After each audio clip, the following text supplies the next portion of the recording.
Қызылордада қалалық мәслихат депутаттары мен қоғамдық кеңес мүшелері Қазақстандағы атомдық энергетика оның мүмкіндіктері тақырыбында пікір алмасты.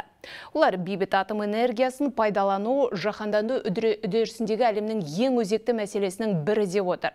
Ядролық энергияның тиімділігі мен тұрақтылығы таза энергия көзі ретінде қолдануға мүмкіндік береді. Дегенмен оның қауіпсіздігі де назарда болуы тиіс. Жиынға қатысушылар атом электр станциясы мәселесіндегі шешімнің ғылыми негізі болуы қажет екендігін ортаға салды. Электр энергияның тапшылығы соңғы 5-7 жылда бұл Қазақстанда бар. Өткен жылда алсақ 3,4 миллиард киловатт сағат сатып алдық Ресейден. Оның енді мөлшерін түсіну үшін ол біздің 3 Қызылорда облысының тұтыну, электр тұтыну мөлшері. Сондықтан ол жылдан жылға көбейе береді. Қазір атом энергиясының өндіретін электр энергия өте қазір актуальды. Сондықтан оны біз қолдауымыз керек. Әрине оның қауіпсіздігін көбісі алаңдатады. Бірақ енді қазіргі технологияларда ол енді қауіпсіздігі 100% сақталған.